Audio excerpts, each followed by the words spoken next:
여러분 안녕하십니까? 올배움 기사에서 품질 경영을 강의하는 이재훈입니다.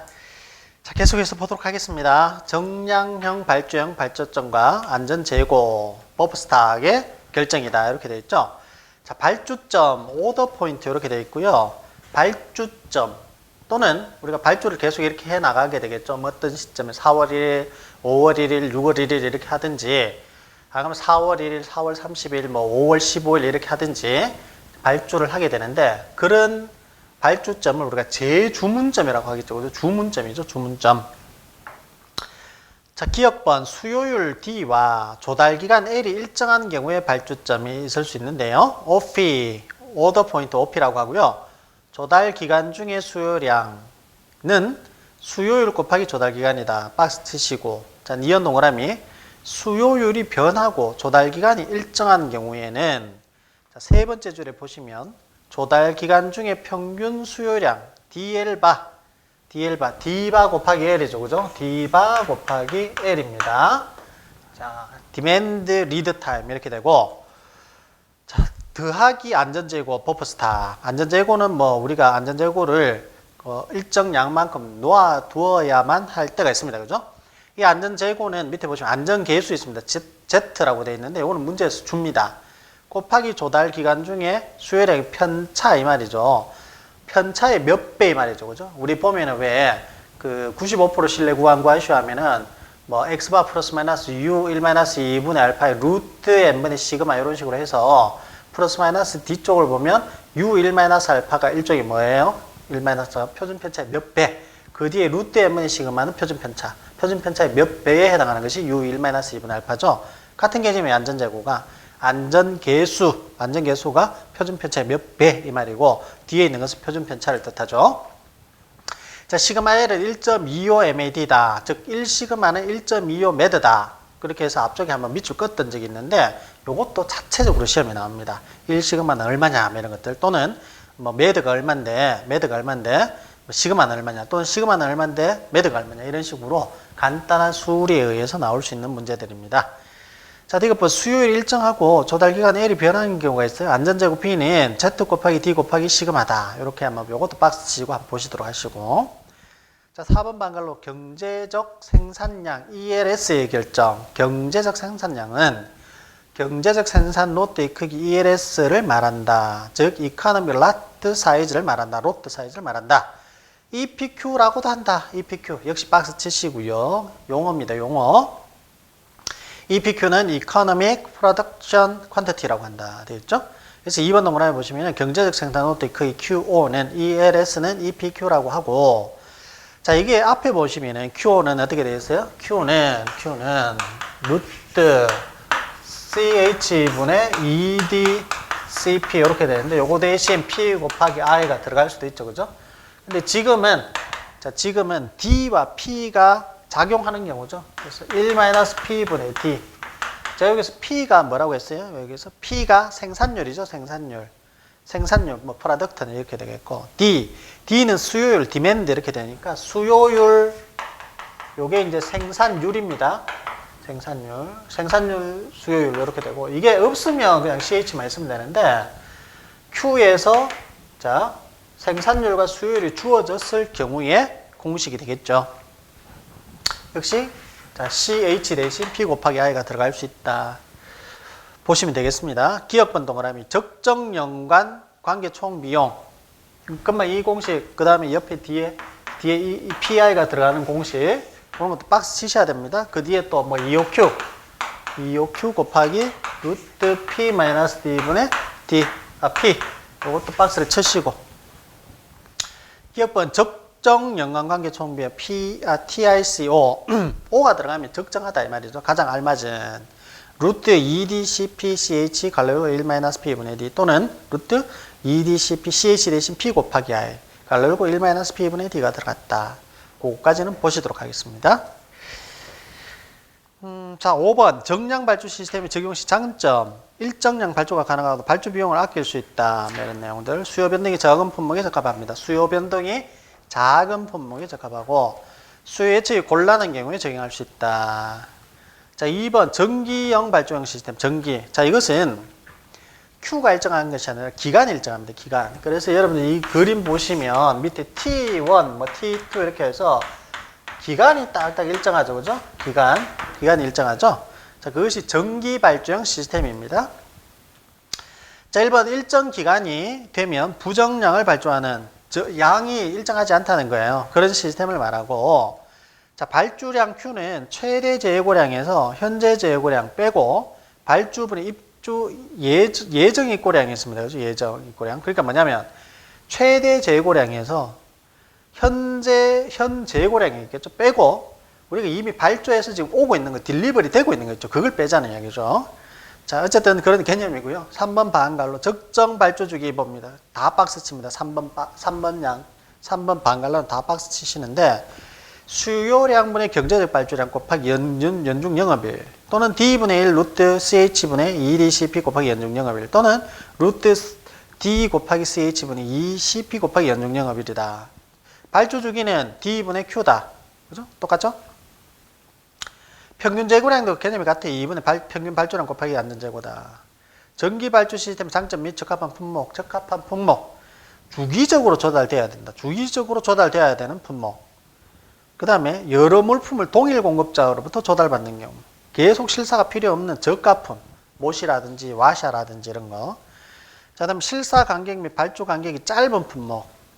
이런 것들은 우리가 전기 발주 시스템이 유리하다.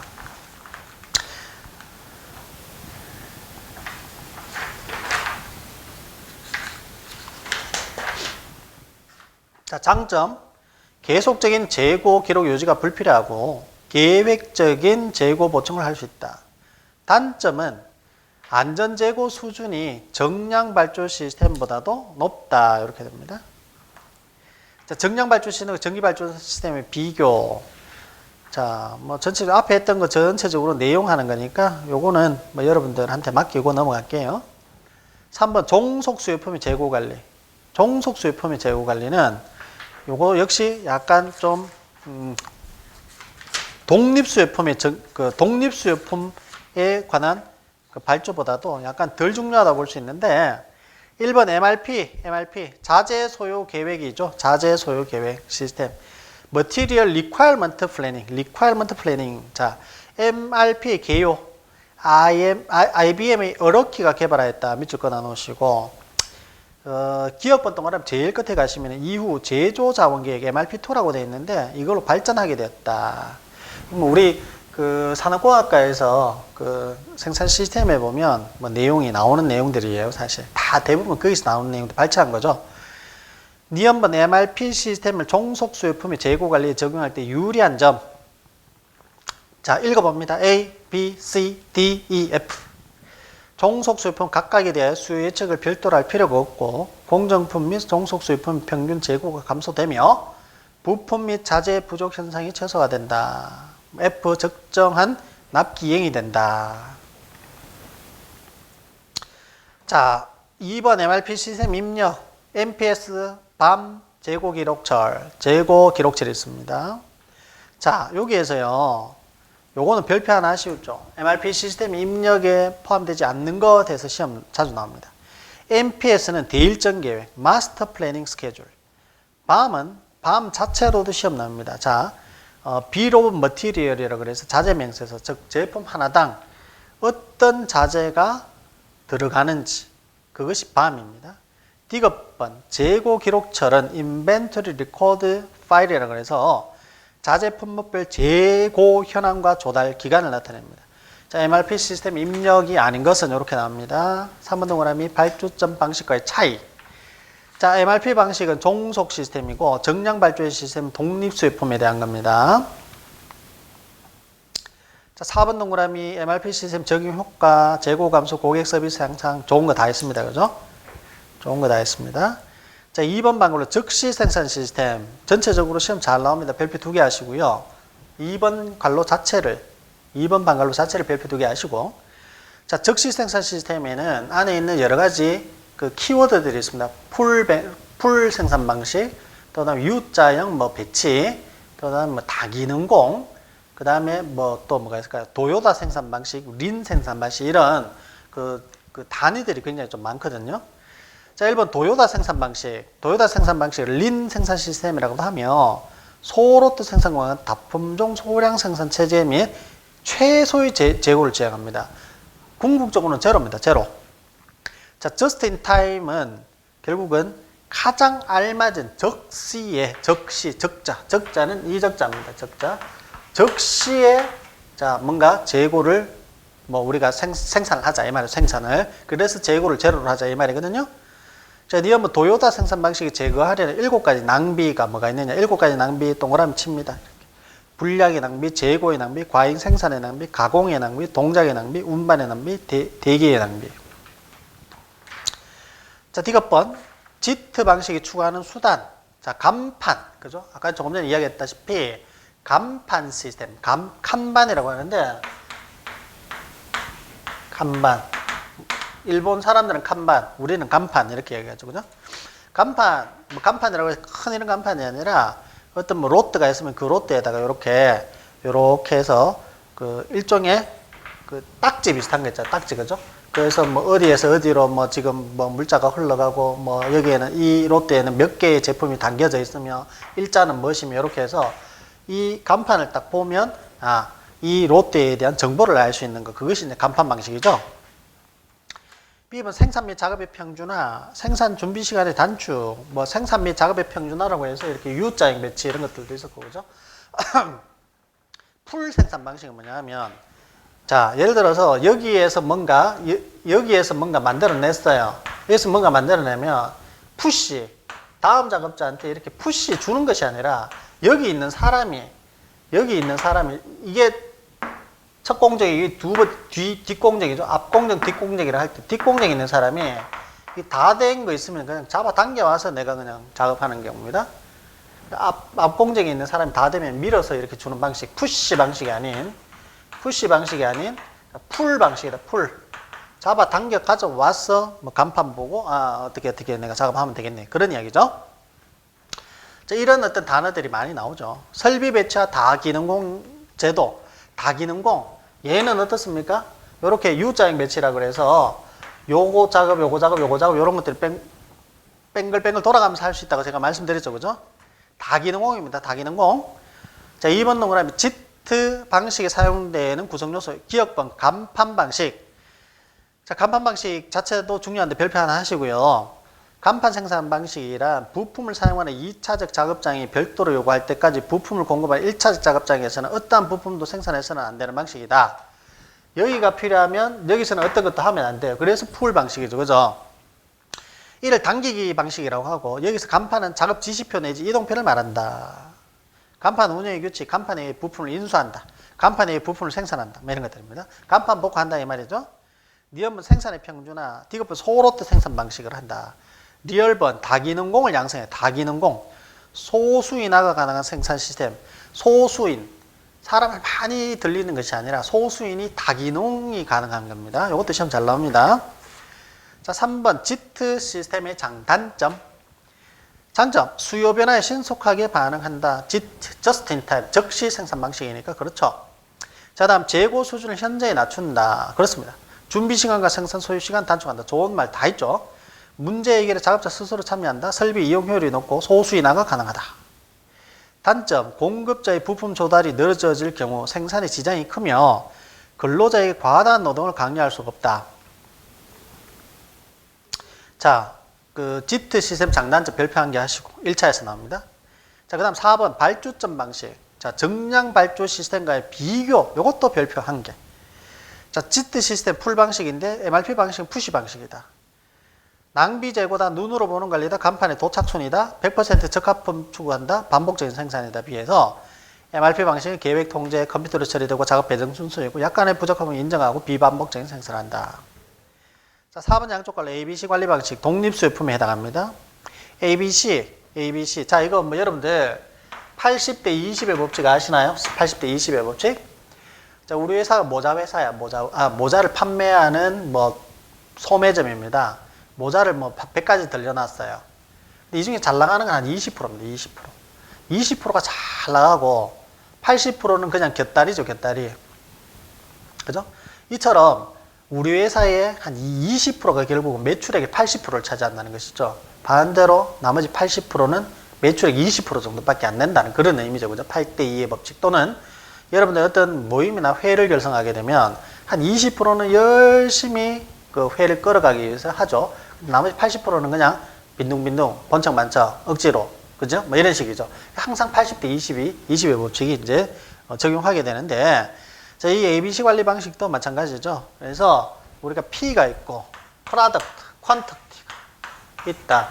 그러면 A, B, C 이렇게 해서 여기가 A, 여기는 B, 여기는 C에서 A가 우리 회사에 차지하는 것은 20% 정도밖에 안 되지만 결국 판매는 80% 정도 된다라는 법칙이죠.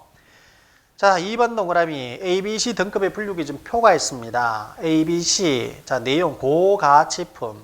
A가 제일 중요한 거죠. B 중가치, C 저가치. 전 품목에 대한 비율은 20%밖에 안 되는데 총 가치에 대한 비율은 80% 정도가 되죠. 그 뒤에 보면 그죠? 그래서 A 등급이 굉장히 중요하다. 2번 방갈로 밑에 있는 도표 A, B, C급 자재 관리 방법 되어 있습니다. 자, 이것도 별표 1개, 위에 거 도표도 별표 1개. A급은 엄격 관리를 하고 구매 승인은 최고 경영처에서 해줘야 되고 조달 우선순위 최우선으로 해줘야 되고 로또의 크기는 뭐 크지 않으니까 많이는 아니라도 소량으로 해야죠. 그죠? 발주 주기 주별로 하고 안전재고 소량으로 하고 재고조사 정기적. 재고조사 부분을 박스 칩니다. 재고조사 A급은 정기적으로 계속 해줘야 되고 B급은 주기적으로 해주면 되고 C급은 간헐적으로 해주면 됩니다. 간헐적으로. A급은 정기적, C급은 간헐적입니다. 박스 치세요. 자, 그래서 A급은 정기 발주 시스템, B급은 정량 발주 시스템, C급은 고정 주문량 시스템 또는 투빈 시스템 혹은 정기 발주 시스템이 적용된다라고 되어 있는데 요거는 참고로 보시면 되겠습니다. 자, 다음에 제4절 일정관리입니다. 일정관리. 스케줄링 컨트롤의 개요인데 일정관리 개요와 적용. 1. 일정관리 개요. 일정관리가 뭔데요? 정의죠. 정의. 일정관리는 생산자원을 합리적으로 활용하여 일정한 품질과 수량의 제품을 일정한 시간에 생산할 수 있도록 생산활동을 계획하고 통제하는 것을 말합니다. 2번. 공정관리란 기업 내의 원재료 부품, 제공품 및 완제품의 양과 질을 적정하게 유지함으로써 생산활동이 원활하게 진행되도록 하는 관리를 말하죠. 일정관리는 말 그대로 일정관리고 공정관리는 그 공장 내의 어떤 제공품, 부품 이런 거 관리하는 겁니다. 일정관리의 단계 보시면 생산계획을 하고 공정계획을 해서 공수계획, 얼마만큼 공수를 들일 것이냐, 그 다음에 일정계획하고 작업 배정하고 진도관리한다. 이렇게 되어 있고요. 자, 1번 동그라미 보시죠. 공정계획은 절차계획, 루팅 또는 순서계획이라고도 한다 믿을 것이고 2번 동그라미 공수계획은 부할당, 부하계획, 능력 소요 계획이라고도 한다 믿을 것이고 자, 2번 총괄 생산계획과 일정관리 이렇게 되어 있는데 자, 애그리게이트 APP라고 합니다. APP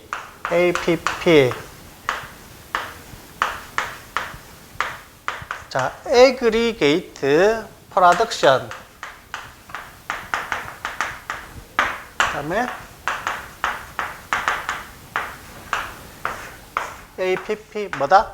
총괄 생산 계획이다. 자, 적어주는 데는 다 이유가 있어서 적어드립니다.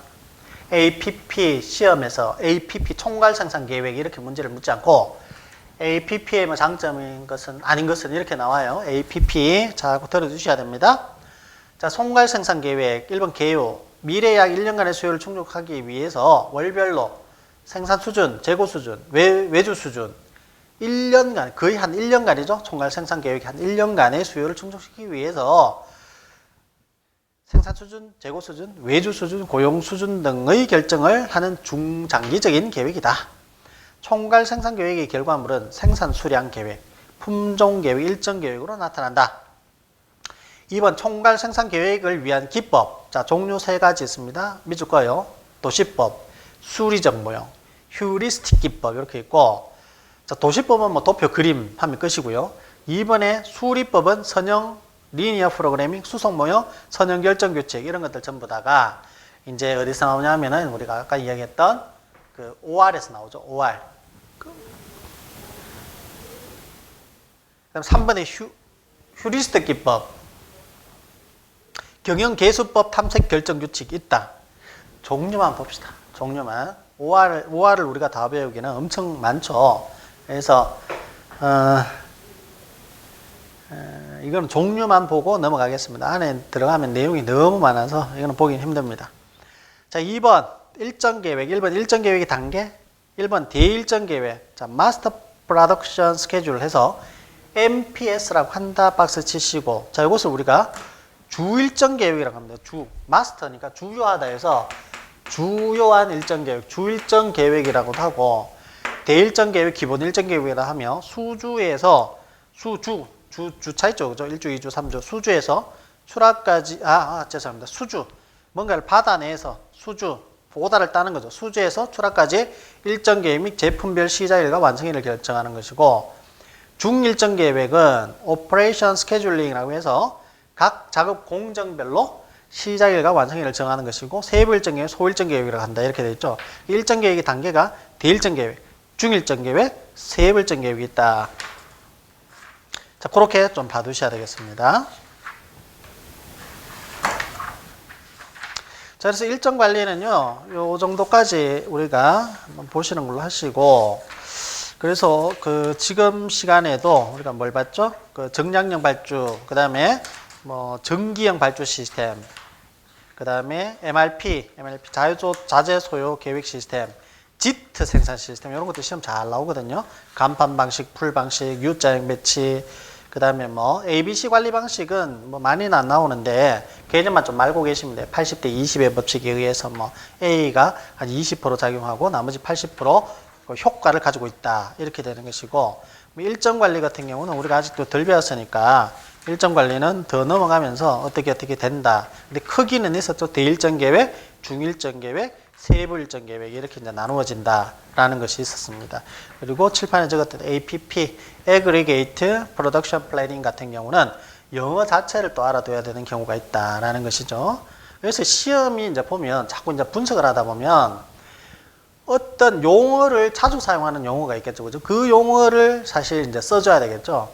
근데 뭐 이제 책마다 또 다르죠. 그죠? 그 이제 분석이 안 된 책들은 다른 용어를 사용한다든지 그런 경우도 있고요.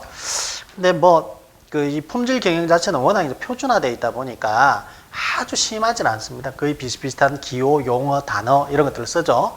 근데 이제 그렇게 안 되는 학문들의 분야들도 많을 거란 말이에요. 그죠?